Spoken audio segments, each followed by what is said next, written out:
Amém. Pode sentar. A galera da banda pode sentar também. Cara, que noite.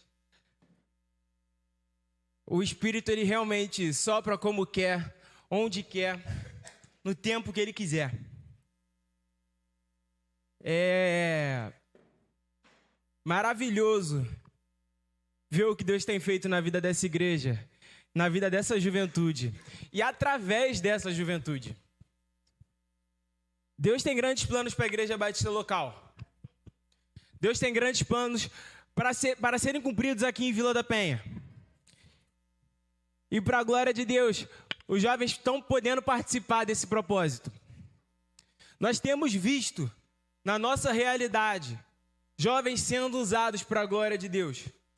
Nós temos visto, no nosso dia a dia, jovens sendo enchidos com o Espírito Santo, sendo ousados, proclamando o reino do Senhor. E isso é maravilhoso. Isso é maravilhoso. Então, gente, para quem não me conhece, boa noite, prazer. Meu nome é Pedro. Eu sou casado com a Alexia. Todo mundo olha para ela, porque eu sempre achei muito maneiro quando os pastores vão, aí manda a mulher ficar de pé, aí geral olha, tá ligado? Todo mundo olha para ela. A gente é casado há 1 ano e pouco. Assim que eu conheci ela, eu já sabia que eu ia casar com ela. Quando eu vi essa mulher linda, essa mistura de Índia, japonesa e Paraíba, eu me apaixonei na hora.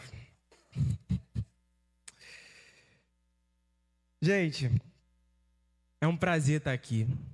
É maravilhoso estar ministrando a palavra do Senhor. É maravilhoso estar nesse púlpito entregando o recado de Deus à noiva do Senhor. Tem uma frase que sempre me norteia toda vez que eu subo no altar para pregar. É uma frase do John Knox, um reformador escocês. Ele diz o seguinte: nunca nem por uma vez eu temi o diabo, mas eu tremo todas as vezes que subo ao púlpito para pregar. Todas as vezes que eu subo aqui, eu tremo dos pés à cabeça, porque é muito importante e é uma responsabilidade muito grande entregar o recado do noivo à noiva que o tanto aguarda. Eu queria que você abrisse a sua Bíblia. Eu prometo que eu vou ser bem rápido. É uma mensagem bem rápida. É uma mensagem bem tranquila, bem simples. Eu queria que você abrisse a sua Bíblia no Evangelho de Mateus, no capítulo 14. Vai acompanhando aí, mas eu não vou ler. Na verdade, eu vou te contar a história. O que aconteceu? O que acontece nessa passagem da Bíblia? Os discípulos acaba de ter uma reunião de Jesus com uma multidão. Jesus despede essa multidão e aí ele vira para os discípulos dele e fala assim: rapaziada, é o seguinte, vocês vão entrar no barco e vocês vão atravessar o mar da Galileia. E aí, Jesus vai falar isso, só que o tempo já não estava tão bom, não. A galera já olhava para o céu, já viu umas nuvens, já viu o vento forte. Aí eles falaram assim: não, tá bom, a gente vai entrar no barco, mas você vai vir com a gente. Aí Jesus vira para eles e fala: vou nada, vocês vão entrar no barco e vocês vão atravessar o mar da Galileia, que eu preciso me retirar para orar. E isso acontece. Os discípulos entram no barco, vão, Jesus vai orar. Jesus vai para o monte, Jesus começa a orar. Os discípulos estão no meio do mar da Galileia. Lembra daquelas nuvens? Então, começa uma tempestade. Começa uma tempestade, o barco balança, tem nuvem, tem trovão, tem relâmpago, tem ondas grandes, e os discípulos começam a ficar com medo. E o medo toma o coração daqueles que andaram com Jesus. O medo toma o coração daqueles que viram Jesus fazer tudo o que ele fez. E aí, no meio daquela tempestade, eles olham para o horizonte e veem que Jesus está vindo andando sobre as águas. E aí eles viram e falam: é um fantasma. Não é possível. E realmente, a gente não pode julgar os caras, né, cara? Pô, tu tá no meio de uma tempestade, tem um cara andando sobre as águas. E o cara tá vindo andando.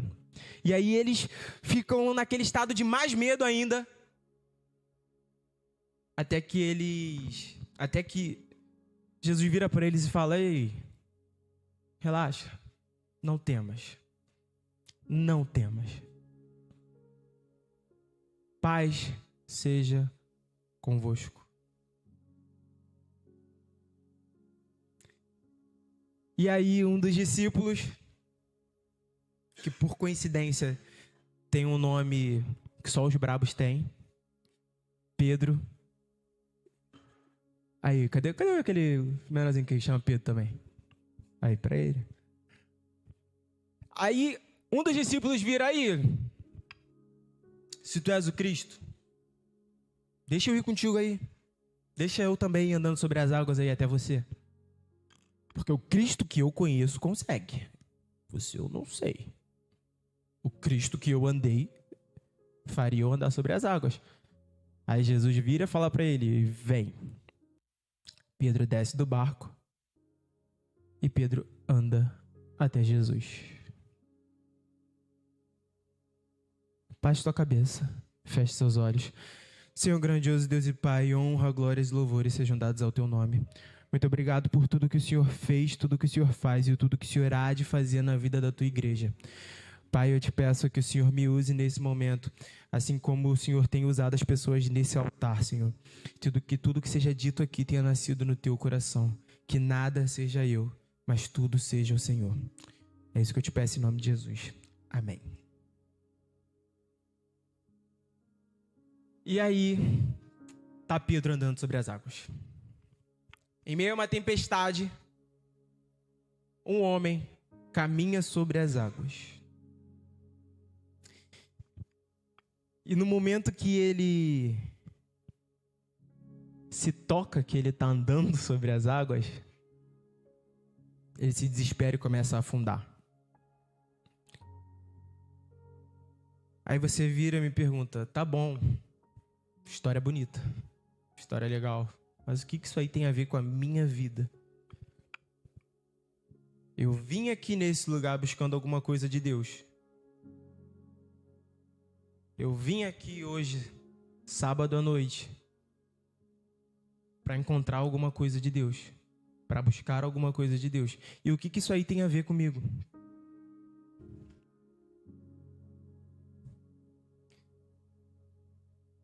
O que é maravilhoso nessa história é o final dela. O final dela, para mim, é Jesus mostrando que Ele é Jesus. Porque em meio à falha de Pedro, quando Pedro começa a afundar,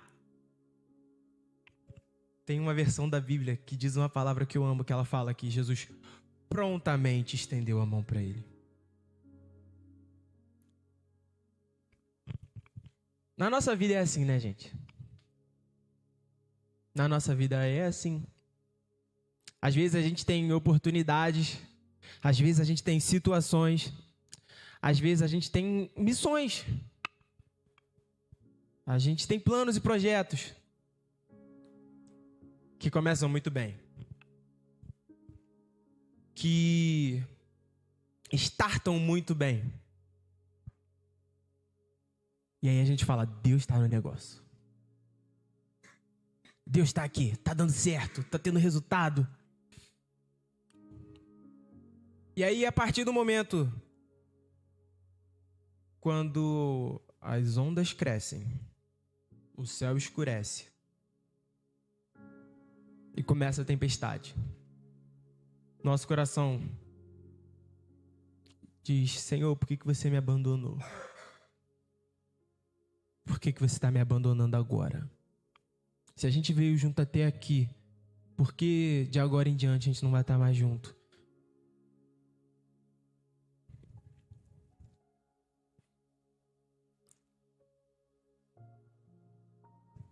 O mesmo Jesus que fez Pedro andar sobre as águas foi o Jesus que o levantou de novo.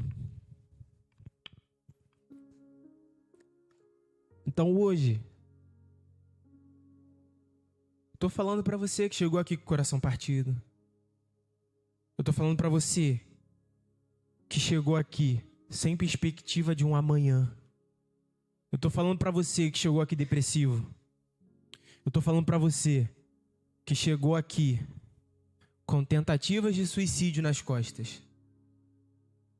Eu estou falando para você que chegou aqui com problema de automutilação.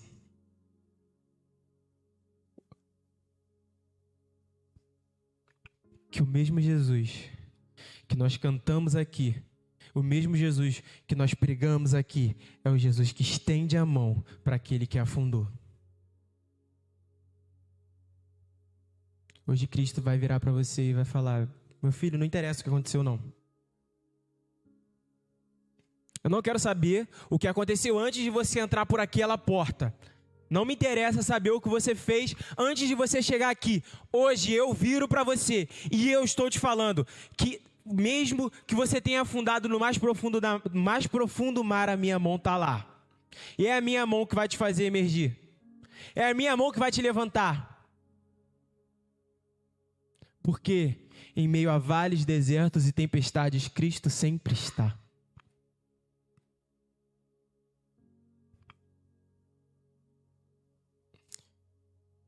Um outro ponto é que Cristo não chamou a gente para viver num barco. Jesus não chamou a gente para viver num barco. Juventude da Igreja Batista local. Jesus não chamou vocês para viverem no barco. Jesus não chamou vocês para viverem na zona de conforto de vocês, na nossa zona de conforto. Jesus não morreu pela gente, para a gente viver na nossa zona de conforto. Não. Não. Jesus libera uma palavra na vida de Pedro e fala: vem, e ele vive um milagre. Jesus já liberou palavras mais que suficientes na vida dessa igreja, na vida dessas pessoas, para que nós possamos viver milagres. Então por que nós não estamos vivendo? Tem algum motivo. Tem algum motivo. Ah, Pedro, eu nunca ouvi Jesus liberar nenhuma palavra para mim. Ide por todo mundo fazer discípulos de todas as línguas, povos e nações. Jesus já liberou uma palavra para você. Vai. Por que você não está indo? Pai, eu entrego o meu espírito. Já está consumado. Jesus já liberou salvação pela sua vida. Jesus já liberou salvação para a sua vida. Por que a gente não está pregando isso? Eis que estou convosco até o fim dos tempos. Jesus já liberou que Ele está com você. Jesus já liberou que é Ele e você contra esse mundo. Por que a gente não está enfrentando o mundo? Tem algum motivo. Tem algum motivo. Se Jesus libera uma palavra na vida de Pedro e Pedro vive o milagre imediatamente depois, por que a gente não está vivendo o nosso? Juventude Hope. Por que a gente não está vivendo ainda milagres? Tem algum motivo. Tem algum motivo. E o motivo é que a gente prefere ficar no barco. Mas eu entendo, tudo bem. Realmente, sair do barco numa tempestade é maluquice. Sair do barco numa tempestade é doideira. Mas se nós mantivermos o nosso foco olhando em Jesus, noites de tempestade viram noites de esperança. Se nós continuarmos olhando para aquele que está vindo caminhando sobre as águas, a noite de tempestade não vira mais nada. Não interessa se está tudo escuro, Ele é a luz. Não interessa se as águas e se os ventos estão fortes. Ele tem autoridade sobre as águas e sobre os ventos. Então, gente, o que falta? O que falta para a gente viver a plenitude daquilo que Deus chamou a gente para viver?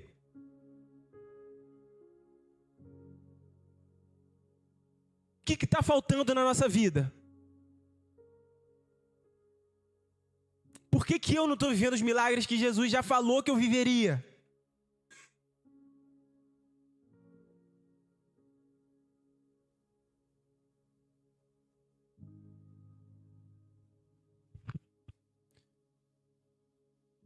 Isso serve para todo mundo, gente.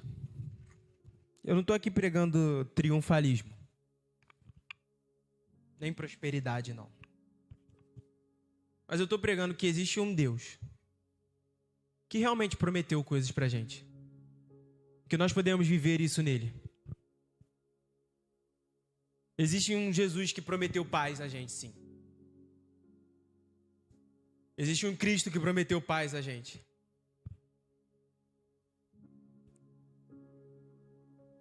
Então, por que eu boto a cabeça no travesseiro e eu não consigo dormir?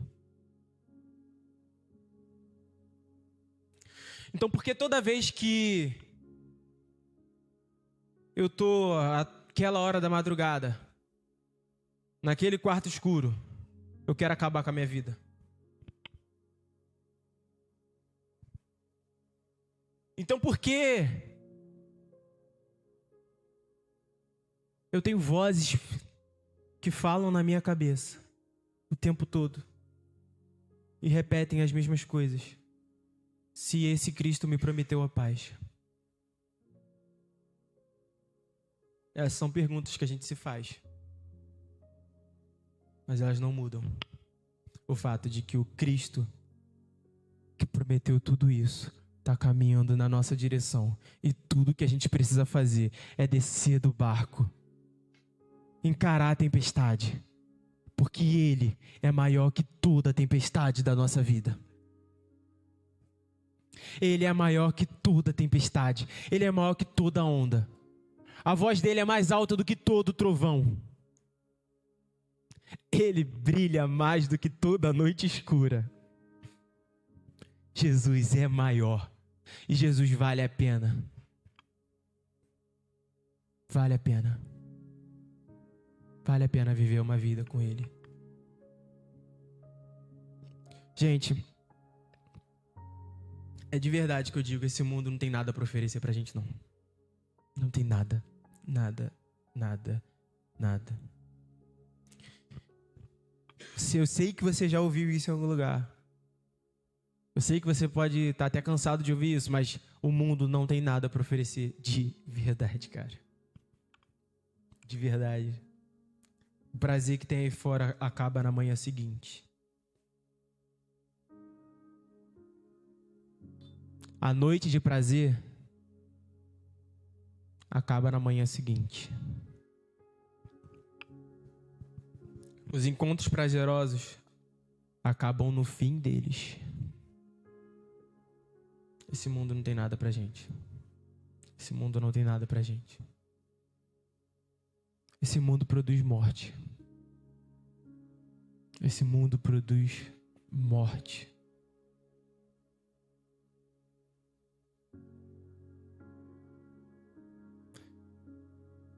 Você pode ter chegado aqui igual esses caras, numa tempestade. Você pode ter chegado aqui em um momento de turbulência na sua vida. Pode estar tudo desmoronando. Mas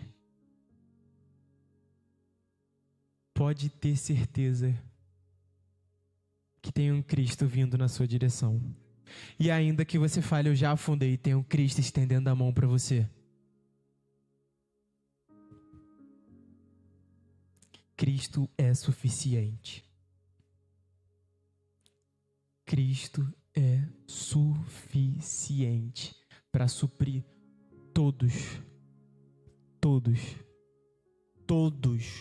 os estágios, todas as situações, todas as angústias, todo o sofrimento Cristo é suficiente para você. E eu não posso sair daqui sem falar isso. Esse mesmo Cristo que é suficiente, que é luz, que é poderoso, que é magnífico, que é maravilhoso, que está aqui por você, que pode fazer infinitas coisas, ele já fez a coisa mais importante. Nós estávamos em pecado. E, meu amigo, nós íamos para o inferno. Porque o salário do pecado é morte. Nós estávamos indo para o inferno. Mas Deus amou esse mundo de tal maneira que Ele enviou o Filho único dEle. E esse Filho único dEle subiu numa cruz, teve as mãos dEle pregadas, teve os pés dEle amarrados, tomou pedrada, cusparada, botaram uma coroa de espinho na cabeça dEle. Foi humilhado, chicoteado e massacrado para que nós não tivéssemos que sofrer isso. Ele subiu naquela cruz e ele levou sobre as costas dele o meu pecado e o seu pecado. Por isso não interessa o que você fez a partir do momento que você entrou por aquela porta. Se você virar hoje e falar para Jesus o que a gente vai falar daqui a pouco, ele levou sobre ele os nossos pecados e acabou. Acabou. A ida que já era garantida para o inferno não é mais. Todo aquele que nele crê não vai para o inferno, mas vai ter a vida eterna. Vai reinar para ele, vai reinar com ele para todo sempre. Jesus pode fazer tudo por você, mas ele já fez o mais importante. Ele já te deu a vida eterna. Esse Jesus que é suficiente para te dar paz hoje. Esse Jesus que é suficiente para te dar carinho e amor hoje. Esse Jesus que é suficiente para te dar paternidade hoje. Já te deu salvação ontem. Só basta você aceitar. Só basta aceitar.